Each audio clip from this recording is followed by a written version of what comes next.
शुक्र है भगवान का बच गया, उस कुत्ते ने तो मार ही दिया था।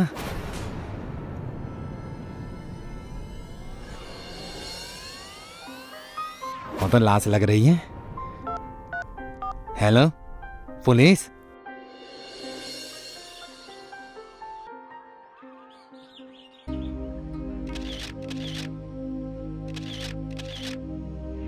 सर, लाश की सूचना देने वाले का नाम रघु है। बाइक का बैलेंस बिगड़ जाने से वो यहाँ आकर गिरा, तो उसने लाश को नोटिस किया और इमीडिएटली हमें इन्फॉर्म कर दिया। लड़की जीवन हॉस्टल की थी। मिस्ट्री, इस कंकाल का इस लड़की से कोई रिश्ता है या नहीं, यही एक क्वेश्चन है। एनीवेज, तुम इनकी फोटोज लेकर इन्हें जल्दी से फॉरेंसिक लैब भेजो, उसके बाद देखते हैं कि ये जीवन हॉस्टल की क्या कहानी है।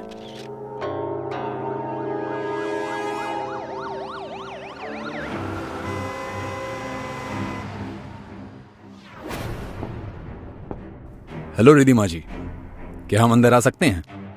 आप कौन? जी, मैं इंस्पेक्टर अभिमन्यु और ये है मेरी असिस्टेंट कामिनी।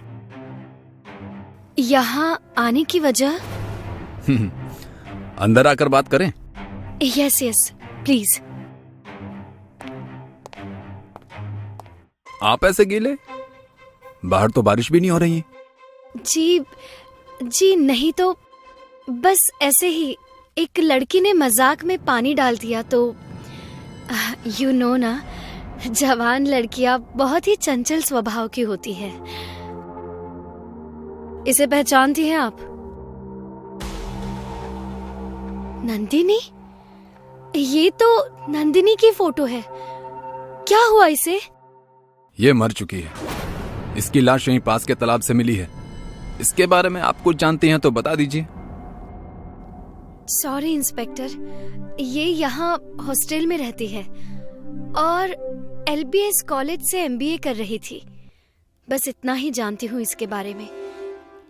आप इसके इंस्टीट्यूट से जाकर पूछ सकते हैं।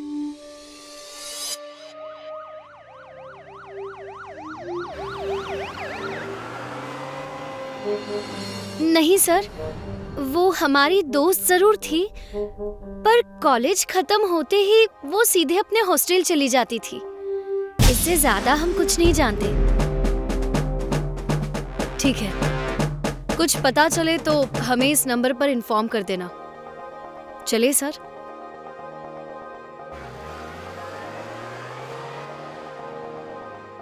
कामिनी, तुम्हें नहीं लगता वो लड़की कुछ छुपा रही है? क्या बात है, आपको कैसे पता चला सर? तुमसे बात करते हुए वो टेंशन में थी। अरे वाह सर, मैं तो नोटिस ही नहीं कर पाई ये सब। आपने कैसे कर लिया सर? अपना तो ऐसे ही है। बाय द वे, उसकी CDR भी निकलवाओ।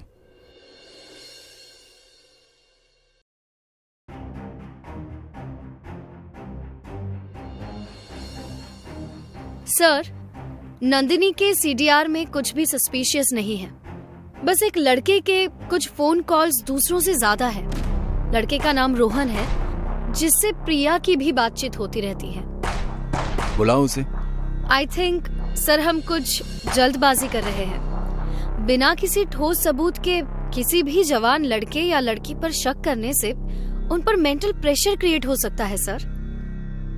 वो केस अनसोल्व रह गया तो हम पर प्रेशर क्रिएट हो सकता है। Getting my point? हेलो, क्या एक और लाश?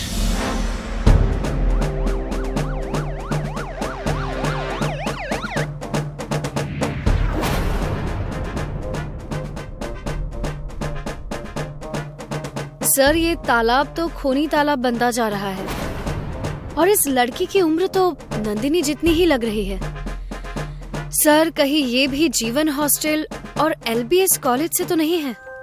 हो सकता है। कहिए इंस्पेक्टर, अब क्यों बुलाया है? वो तो बता देंगे, पर आपके हाथ पर ये चोट कैसी? फ्रूट काटते समय चाकू लग गया था। क्या आप इसे पहचानती हैं? ये तो दिव्या है, प्रिया के रूममेट और क्लासमेट भी। प्रिया कौन है? सर, मैं हूँ प्रिया। लास्ट टाइम जब तुम्हें कॉलेज में मिले थे तब तुमने क्यों नहीं बताया कि तुम जीवन हॉस्टल में ही रहती हो? आपने पूछा नहीं तो मैंने बताया नहीं। अब पूछता हूँ, तुम्हारी दिव्या से किसी बात को लेकर झगड़ा या कोई उलझन या कोई दुश्मनी थी? सर, दुश्मनी का तो पता नहीं, लेकिन वो कल अपने बॉयफ्रेंड से मिलने गई थी। वो अच्छा लड़का नहीं है। वो कॉलेज की लड़कियों को फंसाकर उनसे पैसे ऐंठता है। आई थिंक उसी ने मारा होगा दिव्या को। तुम्हारी इस श्योरिटी की वजह? दिव्या से पहले नंदिनी उसकी गर्लफ्रेंड थी और उसने मुझे भी टारगेट किया था। रोहन नाम है ना उसका? जी सर। Address? Cross road, room number 5। Sir, मैंने कुछ नहीं किया। ये तय करना हमारा काम है रोहन जी। आप ये बताइए, कल रात कहाँ थे? दिव्या से मिलने गया था। उसे मारा क्यों? मैंने कहा ना सर, मैंने उसे नहीं मारा।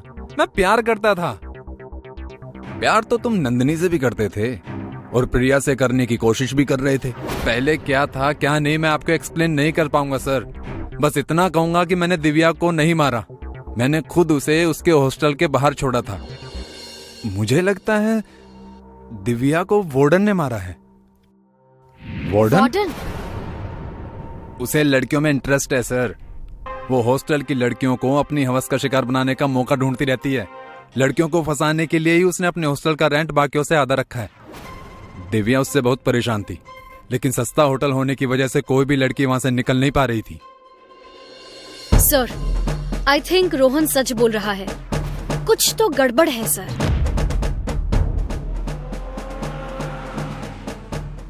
कहाँ निकलने की तैयारी है वार्डन जी? देखिए, अभी मुझे बहुत काम है, सो प्लीज आप लोग बाद में अपनी इन्वेस्टिगेशन करिएगा। अभी मैं ट्रेकिंग पर जा रही हूँ। ट्रैकिंग इस इन्वेस्टिगेशन से ज्यादा जरूरी नहीं है रिधिमा जी। एक कंकाल 2 लाशें बरामद हुई हैं जिनका संबंध आपके हॉस्टल से है। एक क्वेश्चन है आपके लिए। आपका इंटरेस्ट लड़कियों में है? ये क्या बकवास कर रही हैं आप? ठीक है, अगर आप कहती हैं कि ये बकवास है तो प्लीज, जब हम आपसे मिलने आए थे तब आप भीगे हुए थे और नेक्स्ट टाइम आपके हाथ में चोट लगी थी, उसका सच बताइए। वो हाथ फ्रूट काटते समय चाकू से कट गया था और ये मैं आपको पहले ही बता चुकी हूँ। और भीगने का भी सच मैंने बताया था कि एक लड़की ने मुझ पर पानी गिराया था। लड़की का नाम शालिनी। रिधिमा मैडम सच कह रही है सर, मैंने ही इन पर पानी फेंका था। ये मेरे करीब आने की कोशिश कर रही थी। आई एम सॉरी, मुझे माफ कर दो।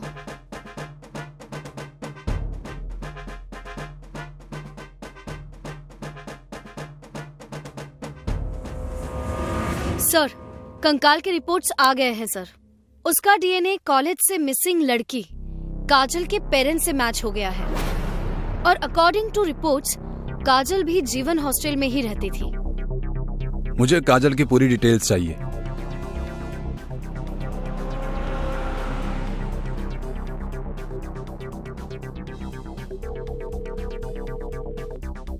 हाँ प्रिया, बोलो। सर, मैंने आपसे एक बात छुपाई थी। नंदिनी और दिव्या के मिसिंग होने से पहले उन दोनों को किसी का फोन कॉल आया था जो उन्हें एग्जाम पेपर्स देने का प्रॉमिस कर रहा था। उसी का फोन मुझे भी आ रहा है सर। कुछ समझ में नहीं आ रहा, मैं क्या करूं? बात करो उससे। अगर मिलने के लिए कहे तो हाँ कह देना, बाकी हम देख लेंगे। हेलो जी, चाहिए? जी कहाँ? जी सर, वो मुझे रात 10 बजे कॉलेज के पीछे वाली पहाड़ी पर बुला रहा है। तुम घबराना नहीं, हम तुम्हारे पीछे ही रहेंगे।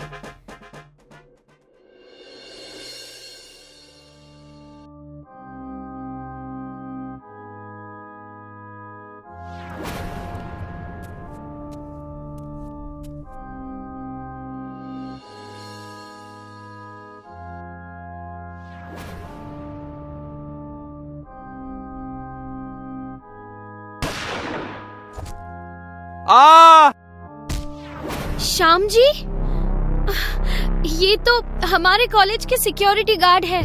सिक्योरिटी के काम की आड़ में खूनी पहली बार देखा है। जो भी कहानी है सुना डाल। मैंने जिन्हें भी मारा है वो इंसान नहीं, दरिंदे थे। उन्होंने मेरी फूल सी बच्ची काजल को मारा था। मुझे अच्छे से याद है वो दिन। काजल मुझसे फोन पर बात कर रही थी, तभी वह नंदिनी, दिव्या और प्रिया ने काजल से फोन छीन कर साइड में रख दिया, लेकिन फोन अभी कटा नहीं था। उसके बाद इसने और इसकी सहेलियों ने रैगिंग के नाम पर प्रिया के कपड़े तक उतरवा दिए। और जब उसने पुलिस की धमकी दी तो तीनों हैवानों ने मिलकर उसे जान से मार डाला और लाश को कहीं छुपा दिया। अपनी बेटी के मौत का बदला लेने के लिए मैंने कॉलेज में गार्ड की जो पकड़ ली और एग्जाम पेपर्स के बहाने एक एक करके सबको मारने लगा। लेकिन मुझे क्या पता था, उसके कातिलों को मैं जिस तालाब में फेंक रहा हूँ वही तालाब ने मेरी काजल को खुद में संभाला हुआ है। बाबा, आपने जो भी किया वो तरीका गलत है। आपको पुलिस में कंप्लेंट करके केस लड़ना चाहिए था।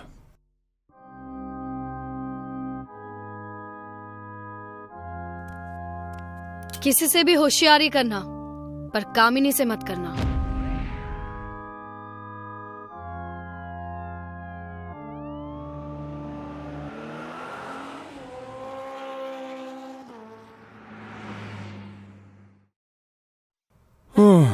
थैंक गॉड ये केस सोल्व हो गया। मेरे साथ काम करेंगे तो केस कभी अधूरी नहीं छूटेगी सर। आप तो सचमुच में खास हैं। अपना तो ऐसा ही है सर।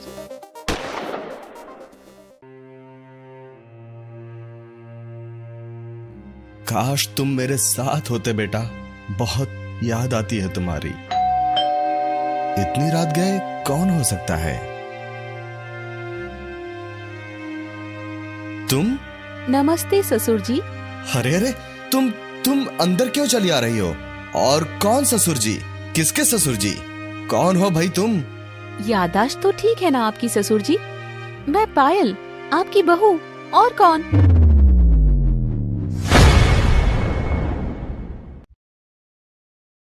इंस्पेक्टर, ये लड़की झूठ बोल रही है। ये मेरी बहू पायल नहीं है।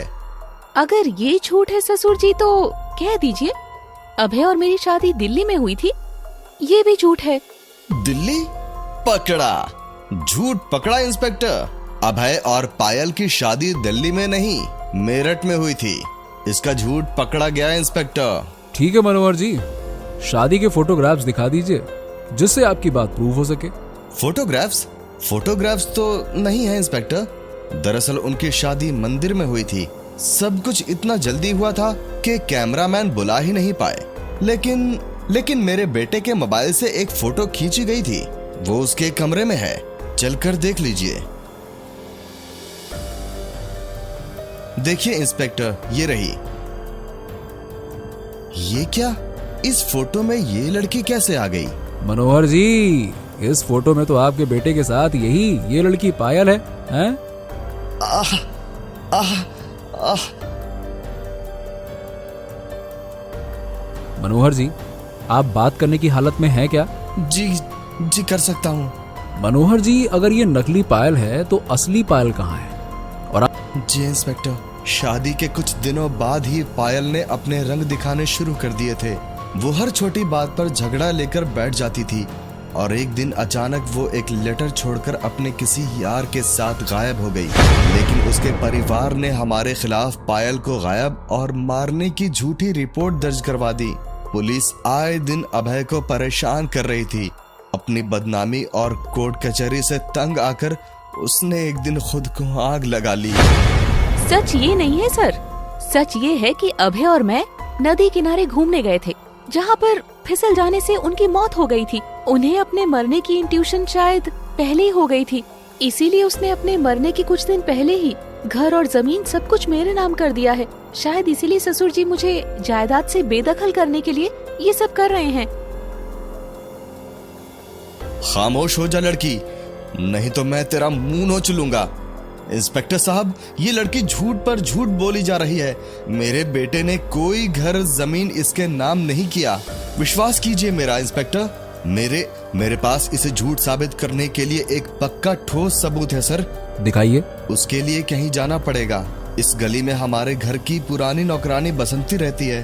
वो इस झूठी पायल का नकली नकाब नोच डालेगी।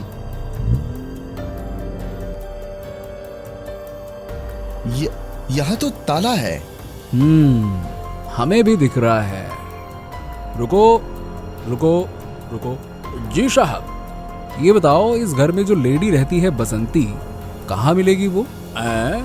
किसी ने आपको गलत बता दिया है साहब। अरे इस घर में तो क्या, इस पूरे गांव में बसंती नाम की कोई महिला नहीं रहती। चलिए मैं चलता हूँ साहब, राम राम।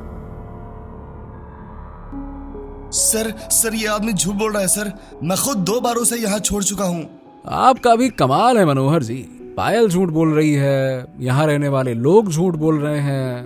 अरे मुझे तो लगता है कि 1-2 घंटे में आप हमें भी झूठा बोलने वाले हैं। ये किसका फोन है भाई? हाँ हेलो, क्या? ठीक है, जल्दी से अभी फोटो सेंड करो मुझे। तो मनोहर जी, बात ऐसी है कि शहर से बाहर जंगल में एक महिला की लाश मिली है। ये देखिए, आप इसे पहचानते हैं क्या? हाँ, ये तो बसंती है। किसने मारा इसे? अब ये तो जांच के बाद ही पता चलेगा कि बसंती का कातिल कौन है। सर, अगर बसंती यहीं रहती थी तो वो आदमी झूठ क्यों बोल गया कि यहाँ कोई बसंती नहीं रहती? वो जरूर क्रिमिनल्स का आदमी होगा। ये मामला जितना छोटा लग रहा था उतना है नहीं कामिनी जी। कुछ तो बड़ा चल रहा है। तो सर, मैं उस साइकिल वाले को पकड़ूं? कामिनी जी, वो परिंदा साइकिल पर था, जाने किस गली में मुड़ा होगा। अरे उसे पकड़ना मुश्किल है, आप छोड़िए उसे। चलिए पुलिस स्टेशन चलते हैं, वहां सोचते हैं कि आगे क्या करना है।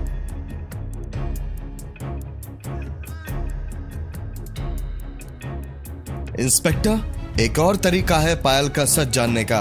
पायल रॉयल कंपनी में जॉब करती थी। मैं उसके मैनेजर जगन को कॉल करता हूँ, वो बता देगा कि ये पायल नकली है। 1 मिनट सर। जगन बेटा, मेरे बगल में जो लड़की खड़ी है, इसे पहचानते हो? ये आपकी बहू पायल है सर, और हमारी कंपनी की बेस्ट एम्प्लॉई है। क्यों, क्या हुआ? कोई नया खेल खेला जा रहा है क्या? हे भगवान, ये क्या हो रहा है? एक आदमी पूरी दुनिया खो दे सकता है, लेकिन माँ बाप को नहीं। इंस्पेक्टर, आप पायल के माता पिता को बुलाइए। उनके आते ही दूध का दूध, पानी का पानी हो जाएगा।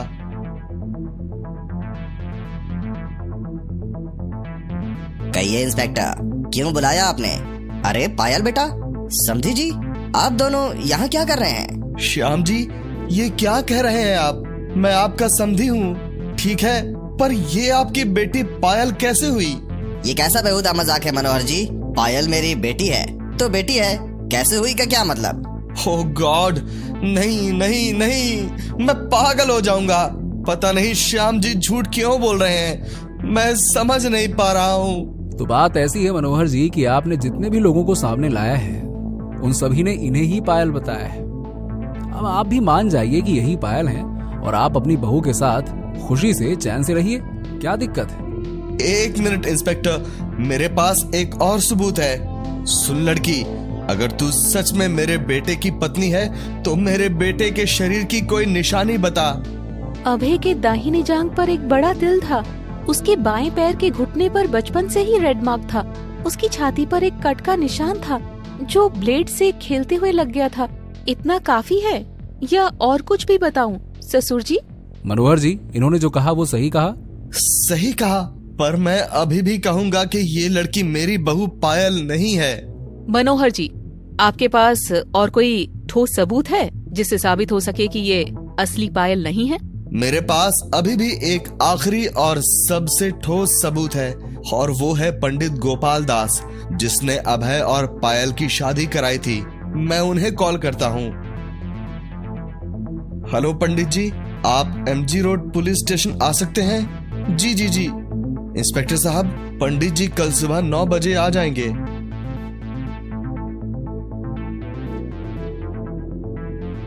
जी नहीं, ये वो पायल नहीं है जिससे इनके बेटे अभय की शादी हुई थी। वो तो कोई और थी। देखा इंस्पेक्टर, आपने सुना, ये मेरी बहू पायल नहीं है। अब तो आपको यकीन हो गया ना?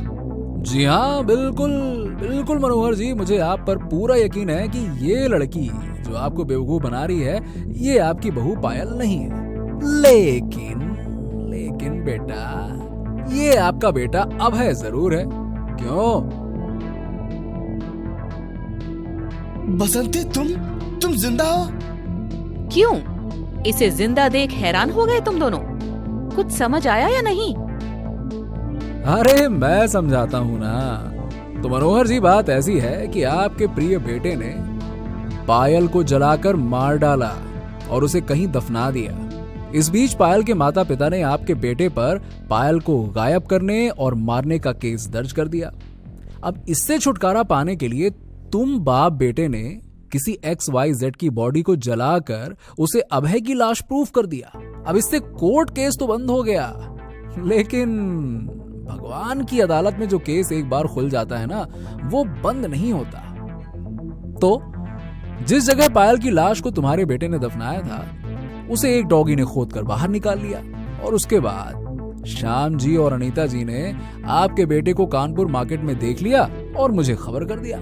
बस, जिसके बाद मैंने भी एक नाटक का जाल तैयार किया और तुम दोनों बाप बेटों को उसमें फंसा लिया। तो मनोहर जी, ये पायल नहीं बल्कि लाल चौक थाने की इंस्पेक्टर रागिनी सिंह है, जो ड्रामा कंपनी में भी काम करती हैं और आज इनका ड्रामा यहाँ काम आया। Well done Ragini, well done. Thank you. आपने मुजरिम को पकड़ने के लिए हमारी बहुत अच्छी मदद की है। Well done, very good. ये तो मेरा फर्ज था सर। इंस्पेक्टर साहब, इन दोनों बाप बेटे को छोड़िएगा मत। आप टेंशन मत लीजिए, ये आदमी नहीं बचेगा, मेरा वादा है आपसे। जितनी बेरहमी से तूने पायल को मारा था ना, अब उतनी ही बेरहमी से मैं तुझे सजा दिलवाऊंगा। इंस्पेक्टर साहब, मेरी बेटी के कातिल को पकड़ने के लिए आपका बहुत बहुत धन्यवाद। आज हमारे साथ इंसाफ हुआ है। श्याम जी, इंसाफ तो भगवान करता है, हम सब तो एक जरिया है बस, और क्या। एक न एक दिन बुराई का अंत जरूर होता है, उसे सजा जरूर मिलती। इंस्पेक्टर साहब, हमारी बेटी नेहा गायब हो गई है। सर प्लीज हमारी बेटी को ढूंढ लाइए। घबराइए मत, बताइए क्या हुआ। सर, मैं शालिनी वर्मा, एक टीचर हूँ, और ये मेरे पति विनायक वर्मा। सर, जब मैं स्कूल से घर आई तो घर पर ताला लगा था, पर घर के बाहर नेहा की सैंडल थी और अंदर उसका कॉलेज बैग था। उसकी फ्रेंड से पूछने पर पता चला कि आज क्लास जल्दी खत्म हो गई, तो दोनों जल्दी घर आ गए। पर नेहा का कुछ पता नहीं चल रहा। उसका बैग बताता है कि वो घर आई थी, लेकिन उसके सभी शूज और सैंडल बाहर शू रैक में ही हैं। तो नंगे पैर कहाँ चली गई? हम बहुत परेशान हैं सर, प्लीज ढूंढिए उसे। सर, उसका फोन भी बंद है। तो ये बात है, चिंता मत कीजिए, ये सब हम देख लेंगे। कामिनी जी, इनकी FIR तो लिखिए। आइए आप दोनों।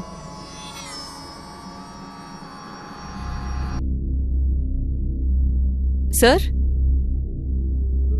तो कहिए मिस कामिनी जी, क्या खबर लाई हैं आप?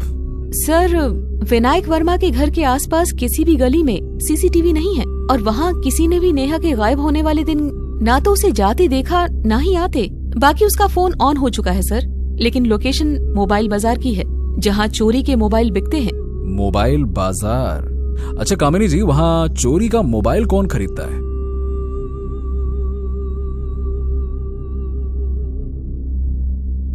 सॉरी सर, अगर पता होता तो मैं ये मोबाइल लेता ही नहीं। अरे बेटा, ये बता कौन था वो?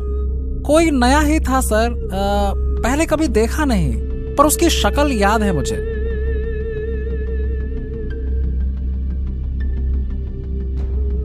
सर, यही आदमी था, मोबाइल बेचने वाला यही था।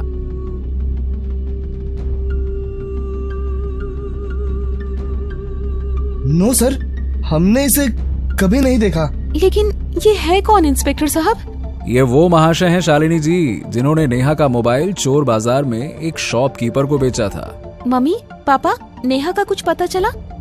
नहीं बेटा। ये हमारी बड़ी बेटी माही है, ये दिल्ली में पढ़ाई कर रही है। अच्छा माही बेटा, आपको कोई आइडिया है कि आपकी बहन नेहा कहाँ जा सकती है? आई मीन टू से कि बहन अक्सर एक दूसरे के सीक्रेट्स जानते हैं, शेयर करते रहते हैं। जी सर, उसके सारे सीक्रेट्स मुझे पता है। वो परेशान थी मम्मी पापा के रोज रोज की लड़ाई से। नेहा हमेशा मम्मी की साइड लेती थी और इस बात पर पापा उसे बहुत मारते थे। आई थिंक पापा ने ही। पागल हो गई हो क्या तुम माही? ये क्या बकवास कर रही हो? मैं क्या करूंगा नेहा के साथ? वो मेरी बेटी है बेवकूफ, जैसे तुम हो। देखिए सर, प्लीज इसकी बातों पर मत जाइएगा, लेकिन ये सच है कि वो जब भी मेरी बजाय अपनी माँ की साइड लेती थी तो मेरा हाथ छूट जाता था उस पर। अच्छा आप ये बताइए कि आप दोनों पति पत्नी के बीच में झगड़े होने की वजह क्या है? शालिनी का हमारे पड़ोस में रहने वाले सुधीर के साथ अफेयर चल रहा है। विनायक, पागल ना तो माही है, ना ही मैं और ना ही नेहा। पागल तुम हो जो बेवजह सुबह शाम शक की बीमारी खा रहे हो। मेरा सुधीर के साथ कोई चक्कर नहीं है, समझे तुम? Oh hello mister and Mrs, आप लोग लड़ना बंद कीजिए। पुलिस स्टेशन है ये, आपका बेडरूम नहीं है, समझे? चलिए ये बताइए कि ये सुधीर महाशय कहाँ मिलेंगे? सर, विनायक बहुत ही शक्की आदमी है। वो झूठा आरोप लगा रहा है। बेशक हम कॉलेज समय से साथ में हैं, अच्छे दोस्त हैं और फोन पर बातें करते रहते हैं, लेकिन इसका मतलब ये तो नहीं हुआ ना कि हम दोनों का कोई चक्कर चल रहा है। अरे विनायक तो ऐसे ही बोलता रहता है।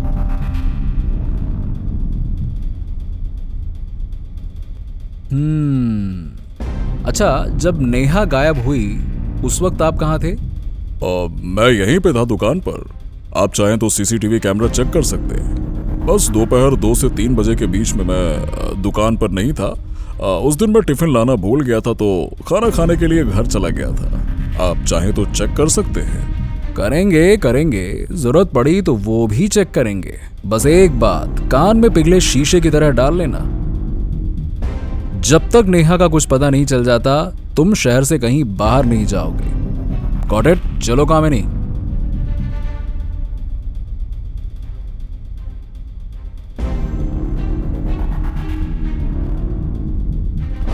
कामिनी जी, नेहा के CDR का क्या हुआ? वही चेक कर रही थी सर। कुछ मिला? कोई दीपक नाम का लड़का है जिसके साथ नेहा की अक्सर बात होती थी, लगभग रोजाना। शर्मा कोरियर में काम करता है।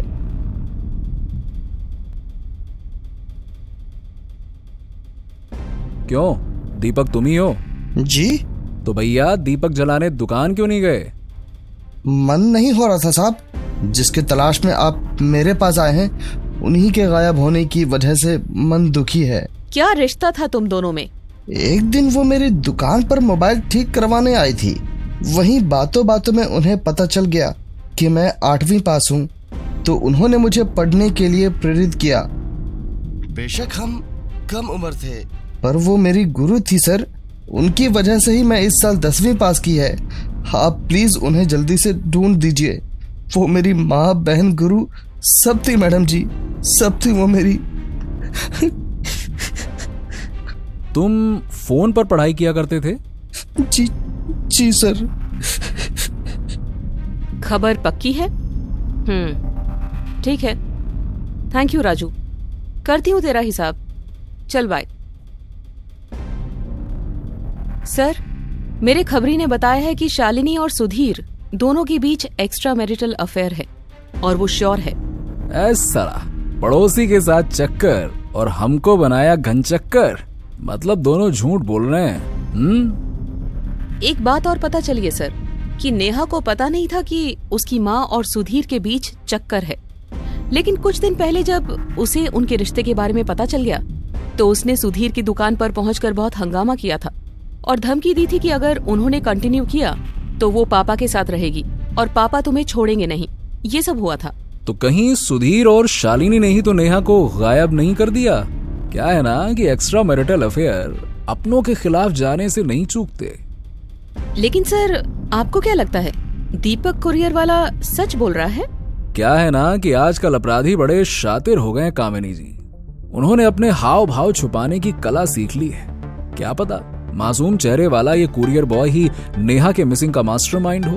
केस तो बड़ा पेचीदा हो गया है। आखिर किडनैपर है कौन? हेलो, क्या?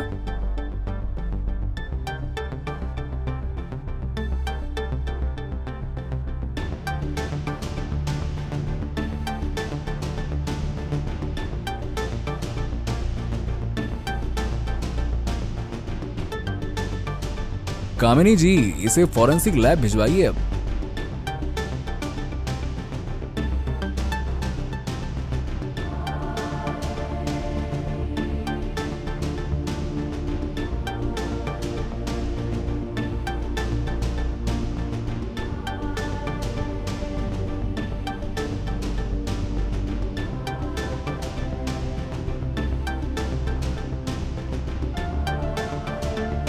शालिनी जी, जरा कपबोर्ड में भी चेक कर लीजिए। अरे आपने जो कपड़े प्रेस के लिए भिजवाए थे वो सही है या नहीं, देख लीजिए। जी सभी कपड़े हैं, पर आप इन कपड़ों के बारे में क्यों पूछ रहे हैं? नेहा की मौत से इसका क्या लेना देना? तुम्हारा नाम क्या है? राजू है साहब। कुछ काम था क्या साहब? नेहा मैडम गायब हो गई हैं, उनके बारे में ही पूछना है क्या साहब? तो मैं बता देता हूँ, वो बहुत अच्छी लड़की थी, एक नरम स्वभाव था उनका, पर उनके साथ क्या हुआ हमको कुछ नहीं पता साहब। अच्छा ठीक है, ये बताओ कि तुम उनके घर कपड़े लेकर कब गए थे? 4 तारीख को गए थे साहब।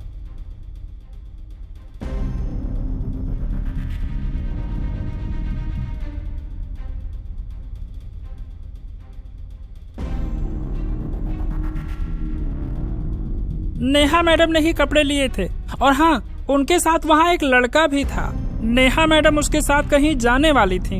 अच्छा, दिखने में कैसा था वो लड़का? दिखने में तो एकदम हीरो जैसा था साहब, पर चेहरा ठीक से याद नहीं है। अरे वो देखो, तुम्हारा 10 का नोट गिरा है। लड़के का हुलिया याद आए तो बताना, ठीक है? जी साहब। कामिनी, मेरे लेफ्ट साइड वहां पार्क के कोने पर एक प्रेस वाला है, देखो तो, वो इधर ही देख रहा है क्या? जी सर, पर हुआ क्या?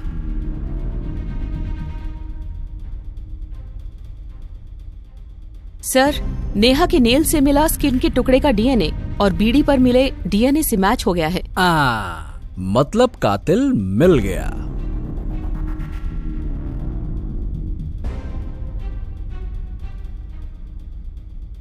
ओह भैया राजू बेटा, बस बहुत कपड़े प्रेस कर लिए, जो बचे हैं ना उन्हें जेल में प्रेस करना। चलो।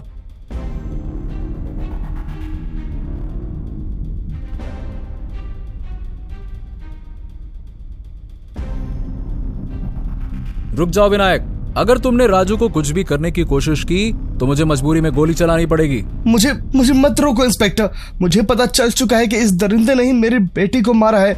इसे इसकी पाप की सजा मैं देख कर रहूंगा। देखिए विनायक जी, आप पर क्या बीत रही है मैं बिल्कुल समझ सकता हूँ, लेकिन प्लीज कानून को अपने हाथों में मत लीजिए। नेहा को तो हम बचा नहीं सके, लेकिन आपकी पत्नी और आपकी एक बेटी भी तो आपके साथ है ना। अगर आप जेल चले गए तो इनका क्या होगा? बात को समझिए, फेंक दीजिए चाकू, इसे कानून सजा देगा, मैं दिलवाऊंगा।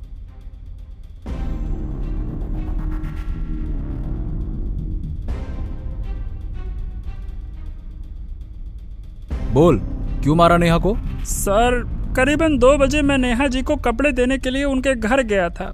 मैंने उन्हें कॉलेज से वापस आते हुए देख लिया था। मैं जब उनके घर में पहुंचा तो बाहर का दरवाजा खुला हुआ था। मैं बिना सोचे समझे अंदर चला गया। अंदर पहुंचा तो देखा नेहा जी कपड़े बदल रही थी, और उन्हें बिना कपड़ों के देखकर मेरी वासना जाग गई। चाह कर भी मैं खुद पर काबू नहीं कर पाया और अंदर कमरे में पहुंच गया। मुझे वहां देखकर वो चौंक गई। उन्होंने मुझे वहां से जाने के लिए कहा, लेकिन मैंने उनके सामने प्यार करने की शर्त रख दी। ये सुनते ही उन्होंने मुझे थप्पड़ मार दिया। बस यहीं से मैं गुस्से से भर गया साहब, और उसी गुस्से में मैंने उसका गला दबा दिया। उसके मरते ही मैं डर गया और कपड़े रैक में रखकर बॉडी बॉक्स में डाल दी और बाहर से ताला लगाकर भाग गया साहब, जिससे ऐसा लगे कि वहाँ कोई आया ही नहीं था। लेकिन साहब मैं उसे मारना नहीं चाहता था। बेटा तू मारना नहीं चाहता था, लेकिन तूने मार तो दिया, इसीलिए अब होगी फांसी। क्या? फांसी। आधी रात को तकरीबन 2 बजे शीशा समर के साथ गाड़ी में दिल्ली से मुंबई अपने ससुराल जा रही थी। शादी के बाद पहली बार वो ससुराल जा रही थी। शीशा और समर एक दूसरे से बहुत प्यार करते थे। गाड़ी में बैठे वो अपनी आगे के फ्यूचर के बारे में डिस्कस कर रहे थे। समर, आज मैं बहुत खुश हूँ। फाइनली तुम्हारे घर वालों ने हमारी शादी को एक्सेप्ट कर ही लिया। हाँ, इस बात से तो मुझे भी बहुत खुशी हो रही है। मुझे तो यकीन ही नहीं हो रहा है कि पापा ने तुम्हें अपनी बहू के रूप में एक्सेप्ट कर लिया। नहीं तो तुम जानती ही हो कि जब हमने शादी की थी तब मेरे सारे घर वाले तुमसे कितना नाराज थे। मुझे ऐसा लग रहा है कि अब सब कुछ ठीक हो जाएगा। ऐसे ही प्यार भरी बातें करते करते वो घर जा रहे थे। तभी अचानक कुछ गुंडे उनकी गाड़ी के सामने आ गए। उन सब ने एक काले कपड़े से अपने मुंह को ढक रखा था। समर ने जोर से ब्रेक लगाई। सारे गुंडों ने उनकी गाड़ी को चारों ओर से घेर लिया और गाड़ी के दरवाजे का लॉक तोड़ दिया और जबरदस्ती गाड़ी में बैठ गए। उन्होंने समर और शीशा के सारे गहने छीन लिए और उनमें से एक आदमी ने गाड़ी चलाना शुरू किया। शीशा और समर बहुत डर गए थे। वो उनसे अपनी जिंदगी की भीख मांगने लगे। प्लीज हमें छोड़ दीजिए। आपको गहने, पैसे, जो कुछ भी चाहिए सब कुछ ले लीजिए, लेकिन प्लीज हमें छोड़ दीजिए। हम पुलिस या किसी और को कुछ नहीं बताएंगे। प्लीज हमें जाने दीजिए। उन लोगों के बहुत गिड़गिड़ाने के बाद गुंडों ने समर को गाड़ी से बाहर निकाला, लेकिन वो शीशा को अपने साथ लेकर गए। समर ने गाड़ी के पीछे दौड़ लगाई, लेकिन वो गाड़ी दूर जंगल में ले गए थे। समर को कुछ समझ नहीं आ रहा था। समर ने अपने मोबाइल में नजदीकी पुलिस स्टेशन सर्च किया और सीधे पुलिस स्टेशन पहुंच गया। मैम, प्लीज मेरी मदद कीजिए। मेरी वाइफ को बचा लीजिए मैम, प्लीज। पहले शांत हो जाओ और बताओ कि हुआ क्या तुम्हारी वाइफ को। समर ने सारी बात कामिनी को बताई। कामिनी ने फौरन इंस्पेक्टर राठौर को कॉल किया और सारी बात बताई। ओके कामिनी, एक काम करो, समर की एफआईआर लिख लो और शहर के सारे पुलिस स्टेशन में शीशा की तस्वीर भिजवा दो। मैं बस पुलिस स्टेशन पहुंच ही रहा हूँ। Okay sir. कामिनी ने समर की एफआईआर लिखी। कुछ ही देर में इंस्पेक्टर राठौड़ पुलिस स्टेशन पहुंचे। सारी बात जानने के बाद इंस्पेक्टर राठौड़ ने समर से उसकी गाड़ी की तस्वीर ली और शहर के सारे चेक पोस्ट पर पुलिस को इन्फॉर्म कर दिया। चेक पोस्ट पर समर की गाड़ी की तलाश शुरू कर दी गई। कामिनी, इंस्पेक्टर राठौड़ और समर इंसिडेंट प्लेस पर पहुंचे। तभी समर के मोबाइल पर उसके घर वालों का कॉल आ गया। बेटा, कहाँ हो तुम सब लोग? हम कब से तुम्हारी राह देख रहे हैं। इतनी देर क्यों लग रही है तुम्हें? समर ने रोते हुए सारी बात अपने पापा को बताई। बेटा तुम घबराओ मत, बहू को कुछ नहीं होगा। तुम पहले घर आ जाओ। समर ने बताया कि वो पुलिस के साथ है और जब तक शीशा का पता नहीं लगता वो शांत नहीं बैठेगा। पुलिस अपनी छानबीन कर रही थी। पूरा दिन बीत गया, लेकिन शीशा का कुछ पता नहीं चला। समर मायूस चेहरे के साथ अपने घर गया। घर वाले सभी टेंशन में थे। पुलिस की तलाश जारी थी। सर, आपको क्या लगता है कौन कर सकता है ये सब? हमका तो लागत है कुछ तो गोल मटोल है ही केस में। बात तो तुम्हारी सच है लल्लू पटेल, गोल मटोल तो है। पुलिस ने समर के घर वालों से बात की, लेकिन उन्हें कुछ खास जानकारी नहीं मिली। फिर कामिनी ने समर के घर के पड़ोसी से बात की। तब उन्हें पता चला कि समर के पिता शीशा और समर की शादी के सख्त खिलाफ थे, क्योंकि शीशा एक मॉडल थी, लेकिन समर शीशा से प्यार करता था, इसीलिए उन्होंने शादी कर ली। लेकिन समर के पापा ने उनकी शादी को एक्सेप्ट नहीं किया था, इसलिए समर और शीशा ने घर छोड़ दिया और दिल्ली में जाकर रहने लगे। पुलिस का सीधा शक समर के पापा के ऊपर गया। पुलिस ने समर के पापा को अपने गिरफ्त में ले लिया। तब समर के पापा ने बताया कि पहले उन्होंने शीशा को अपनी बहू के रूप में एक्सेप्ट नहीं किया था, लेकिन अपने बेटे को खो देने के डर से उन्होंने शीशा को एक्सेप्ट कर लिया। लेकिन पुलिस को अभी भी समर के पापा पर शक था। एक दिन समर जब पुलिस स्टेशन जा रहा था, तब उसे शीशा का मेकअप आर्टिस्ट दिखाई दिया, जो दिल्ली में शीशा का शूट से पहले मेकअप किया करता था। समर को याद आया कि जब भी वो शीशा से मिलने उसके स्टूडियो जाया करता था, तब वो मेकअप आर्टिस्ट उसे घूरता रहता था और शीशा को भी अजीब तरह से देखता था। उसका अचानक मुंबई में आना समर को कुछ अजीब लगा। वो उससे बात करना चाहता था, लेकिन तब तक वो लड़का वहाँ से निकल गया था। समर ने जल्दी से पुलिस स्टेशन जाकर पुलिस को इन्फॉर्म किया। कुछ घंटे बाद पुलिस ने उस लड़के को गिरफ्तार कर लिया था। उस लड़के ने बताया कि उसका नाम सलीम है। सर, मैं तो शीशा मैम का सिर्फ मेकअप आर्टिस्ट हूँ। हाँ, वो दिखने में बहुत खूबसूरत थी, इतनी खूबसूरत थी कि उनके चेहरे से नजर नहीं हटती थी। लेकिन सर, कुछ भी हो जाए, हम अपनी औकात तो नहीं भूल सकते ना। शीशा मैम एक फेमस मॉडल थी और मैं एक मेकअप आर्टिस्ट, मेरी उनसे क्या बराबरी सर। ओके, तुम जा सकते हो। Thank you sir. सलीम के जाने के बाद सर, आपने उसे ऐसे ही क्यों छोड़ दिया? मुझे तो वो बेगुनाह नहीं लगता। जरूर वो इस किडनैपिंग में शामिल है। हाँ सर, हमको भी यही लागत है। ये मेकअप मैन मेकअप के साथ साथ कहानी भी बहुत ही अच्छी बनावट है। जो दिखाया जाता है जरूरी नहीं कि हमेशा वैसा ही हो। कभी कभी कुछ धागों को जानबूझकर जोड़ा जाता है ताकि हम गुमराह हो जाएं। अगले दिन पुलिस स्टेशन में लालू हवलदार एक सीसीटीवी फुटेज लेकर आया, जिसमें समर की कार के जंगल की तरफ जाने का वीडियो था। जंगल जाने के लिए बीच में एक हाईवे आता है। उस वीडियो में एक आदमी ने चेक पॉइंट पर अपना हाथ बाहर निकाला था, जिस पर एक टैटू बना हुआ था। पुलिस ने उस टैटू के बारे में जानकारी निकाली। उस शॉप के सीसीटीवी फुटेज में उसका चेहरा साफ दिखाई दे रहा था। शॉप के ओनर ने बताया कि उसका नाम रंगा है और उसने 1 महीने पहले ही वो टैटू बनवाया था। सभी वापस पुलिस स्टेशन आ गए।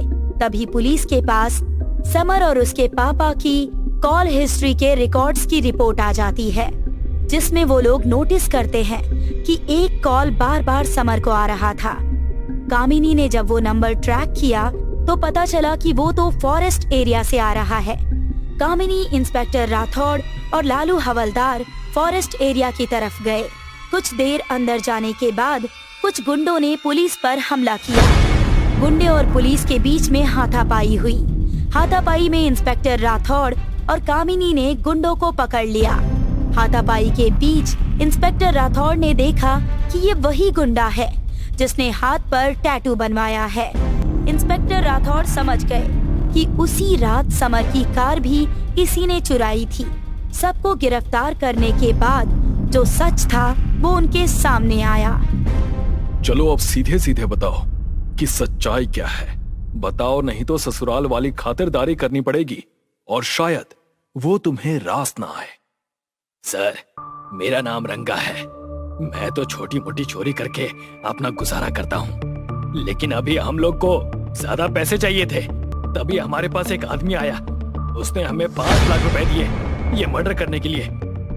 किसने पैसे दिए थे तुम्हें, बताओ। सो मिस्टर आदर्श पति जी, बोलो क्यों किया तुमने ये सब? सर, मुझे माफ कर दीजिए सर। मैं शीशा को मारना नहीं चाहता था, लेकिन मैं क्या करता, मुझे कुछ समझ में नहीं आ रहा था। समर हाथ जोड़कर रोते हुए समर ने बताया कि वो शीशा से बहुत प्यार करता था, लेकिन उसका मॉडलिंग करना उसे पसंद नहीं था। उसने शीशा को समझाने की बहुत कोशिश की, मगर शीशा अपना काम छोड़ने के लिए तैयार नहीं थी। उस बात से उन दोनों के बीच में बार बार झगड़ा होने लगा। समर को कुछ समझ नहीं आ रहा था कि वो शीशा का साथ दे या फिर अपने परिवार वालों के पास वापस लौट जाए। वो शीशा को किसी और का भी होते हुए नहीं देख सकता था। एक दिन गुस्से में आकर उसने शीशा को मारने का प्लान बनाया और उसने ही रंगा को कांटेक्ट किया था और शीशा को किडनैप करवाने का प्लान बनाया। और उसे मरवा दिया। समर ने अपना गुनाह मान लिया। समर ने जैसे ही अपना गुनाह मान लिया, उसकी आंखें फटी की फटी रह गई, क्योंकि सामने शीशा खड़ी थी, वो भी जिंदा। तुमने ये सब किया समर? मैंने तुम पर विश्वास किया, इतना प्यार किया, और तुमने मुझे ही मारना चाहा। ये तो मेरी किस्मत अच्छी थी कि जिन गुंडों को तुमने मुझे मारने के लिए कहा था, उन्होंने ज्यादा पैसों की लालच में मुझे नहीं मारा, और तुम्हारा असली चेहरा मेरे सामने आ गया। अपने गुनाह को प्यार का नाम मत दो। अगर तुम सच में शीशा से प्यार करते तो उसके काम की भी रेस्पेक्ट करते। तुम्हें एक खूबसूरत बीवी चाहिए थी बस। अब जेल में बैठकर आराम से अपने प्रमोशन के ऐड बनाना। प्यार का ऐसा भी एक चेहरा होता है, ये आज देख लिया। लेकिन सर, आप कभी किसी गुनहगार को नहीं छोड़ेंगे, ये बात आज कंफर्म हो गई। आपका जवाब नहीं सर। हाँ सर, आप तो बहुत है बढ़िया हो। अपना तो ऐसा ही है कामिनी। एक आदमी कॉल उठाता है और दूसरी ओर से आवाज आती है। तुम्हें जैसा कहा है बिल्कुल वैसा ही होना चाहिए, कुछ भी गड़बड़ नहीं होनी चाहिए। आप फिक्र मत करो बॉस, काम हो जाएगा। आप बस रोकड़ा तैयार रखना। काम होते ही तुम्हें पैसे मिल जाएंगे, लेकिन ये दिवाली उनकी काली दिवाली होनी चाहिए। दिवाली का माहौल था। ओशन कंपनी के मालिक सदानंद के घर में भी दिवाली धूमधाम से मनाई जा रही थी, लेकिन सदानंद की बेटी अनन्या परेशान थी। वो अपने कमरे में बैठे किसी को बार बार कॉल किए जा रही थी। इतना टाइम हो गया, लेकिन आकाश का कोई कॉल ही नहीं आया, और उसका मोबाइल भी बंद है। तभी सदानंद अनन्या को लेने के लिए उसके कमरे में आते हैं। अनन्या बेटा, क्या कर रही हो तुम? हम सब कब से तुम्हें बुला रहे हैं। नीचे चलो, सब तुम्हारी राह देख रहे हैं। मैं बस अभी आती हूँ पापा, आप चलिए ना आगे। नहीं नहीं, तुम अभी मेरे साथ चलो। सदानंद अनन्या को सबके साथ नीचे ले गए। क्या यार, कब से वेट कर रही हूँ तेरा। देख, रंगोली मुझे अकेली बनानी पड़ी, और सारे दिए भी मैंने ही जलाए तेरी राह देखते देखते। चल अभी एंजॉय करते हैं। सभी लोग पटाखे जलाने के लिए गार्डन में गए। पटाखे जलाते जलाते सभी लोग बेहोश होने लगे, और जब सबको होश आया तो वहाँ अनन्या नहीं थी।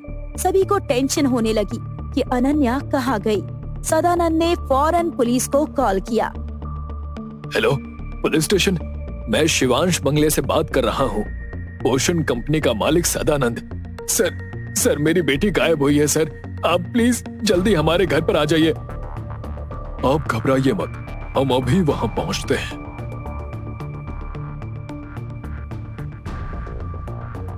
यहाँ क्या हुआ था, हमें पूरी बात बताइए। सर, आज दिवाली के पहले दिन हम सब तैयार होकर नीचे पटाखे जलाने के लिए आए थे, लेकिन बाद में क्या हुआ कुछ पता नहीं। सभी गार्डन में बेहोश हो गए, और जब हम सबको होश आया तो हमने देखा कि अनन्या यहाँ पर नहीं थी। हमने फौरन फिर आपको कॉल किया। आप फिक्र मत कीजिए, हम जल्द ही अनन्या को ढूंढ लेंगे। एक बात बताइए, ये सारे पटाखे लाया कौन था? जी, हमारे घर का नौकर रामू हर साल यही पटाखे लाता है। रामू ने बताया कि वो हर साल एक ही शॉप से पटाखे लाता है, और इस साल भी वहीं से लाया था। लेकिन रास्ते में आते वक्त किसी का धक्का लग गया था, और उसने पटाखे उठाने में उसकी मदद भी की थी। कामिनी समझ गई कि जो आदमी रामू से टकराया था उसने ही पटाखे बदले हैं। कामिनी ने रामू से उस आदमी का स्केच बनवाया। कामिनी और लालू पटेल उस आदमी की तलाश करने लगे। अगले दिन इंस्पेक्टर राठौड़ को कॉल आता है कि कंपनी के पास वाले झील में एक डेड बॉडी मिली है। इंस्पेक्टर राठौड़, कामिनी और लालू पटेल वहां पहुंचे। झील में एक आदमी की लाश थी। उन्होंने जब लाश को बाहर निकाला, उसकी तस्वीर जब सदानंद को दिखाई तो उसने कहा कि ये उनके कंपनी का वर्कर है, आकाश। ये सुनकर सभी दंग रह गए। इंस्पेक्टर राठौड़, कामिनी और लालू पटेल सदानंद के कंपनी में गए। वहाँ वो सभी से पूछताछ कर रहे थे और कंपनी में कोई सुराग ढूंढने की कोशिश करने लगे। लालू पटेल के हाथ एक चिट्ठी लगी। उसमें लिखा था कि तुम्हारे पापा हमारे शादी के लिए कभी नहीं मानेंगे, इसीलिए मुझे लगता है कि हमें भागकर शादी करनी चाहिए। तुम्हारा आकाश। इसका क्या मतलब है सर? इसका मतलब अनन्या आकाश से प्यार करती थी, लेकिन सदानंद इसके लिए राजी नहीं थे। तभी तो पूरे केस में उसने आकाश का नाम नहीं लिया। लगता है सर सारा माजरा अब सदानंद ही खोल सकते हैं। तीनों सदानंद के घर गए। वहाँ नंदू, सदानंद और ऋचा भी थे। सर, अनन्या का कुछ पता चला? कहाँ है वो? सदानंद जी, आकाश के बारे में आप क्या जानते हैं? सर, मैंने आपको बताया ना कि वो मेरी कंपनी में काम करता था, एक मामूली वर्कर था, और आपकी बेटी का प्रेमी भी। क्यों, सही कहा ना? अनन्या आकाश से प्यार करती थी, लेकिन आपको ये बात बिल्कुल पसंद नहीं थी। कामिनी ने देखा कि ऋचा थोड़ी सहम गई है। ऋचा, क्या तुम कुछ जानती हो? जानती हो तो हमें बताओ, घबराने की कोई जरूरत नहीं है। ऋचा ने बताया कि एक दिन जब वो अनन्या से मिलने उसके रूम में जा रही थी, तो उसने देखा कि सदानंद अंकल वहाँ पर थे और उन दोनों का झगड़ा हो रहा था आकाश को लेकर। मैं आकाश से प्यार करती हूँ पापा। तुम उसके साथ कैसे रह सकती हो अनन्या? जितने में उसका पूरा घर है, उतने में तो सिर्फ तुम्हारा बेडरूम है। एडजस्ट कर लूंगी पापा। Adjust my foot. मैं तुम्हें आखिरी बार समझा रहा हूँ, या तो आकाश को भूल जाओ, नहीं तो मैं उसे। अब आपका क्या कहना है सदानंद जी? कहीं ऐसा तो नहीं कि आपने ही आकाश का खून किया और इस केस से ध्यान भटकाने के लिए अनन्या का किडनैप करवाया? हाँ, मैंने गुस्से में कह दिया था कि मैं उसे मार डालूंगा, लेकिन इसका मतलब ये नहीं कि मैं उसे सच में मार दूंगा। मैं आकाश को पसंद नहीं करता था, लेकिन ये भी बात सच है कि वो एक मेहनती और ईमानदार लड़का था, और शायद इसी वजह से मैं कुछ हद तक उसे पसंद करने लगा था, और हो सकता था कि शादी के लिए भी मान जाता। सदानंद से बात करने के बाद कामिनी और राठौड़ वहाँ से चले गए। अगले दिन लालू पटेल और कामिनी सदानंद के ऑफिस में गए कंपनी की सीसीटीवी फुटेज चेक करने के लिए। फुटेज लेकर कामिनी पुलिस स्टेशन पहुंची और फुटेज इंस्पेक्टर राठौड़ को दिखाई। फुटेज में उन्होंने देखा कि वही आदमी है जिसके स्केच को रामू ने बनवाया था। फुटेज में वो किससे बात करता हुआ नजर आ रहा था, ये ठीक से नहीं दिख पा रहा था, क्योंकि दूसरा आदमी पीठ की तरफ किए खड़ा था। लेकिन फुटेज को अच्छी तरह से देखने के बाद उन्हें एक बात समझ आई। कामिनी, ये देखो, इस आदमी के हाथ में एक घड़ी है। ऐसी ही घड़ी मैंने नंदू के हाथ में देखी थी। कामिनी और राठौड़ फौरन सदानंद के घर गए। वहां जाकर उन्होंने देखा कि नंदू बंगले से बाहर जा रहा है।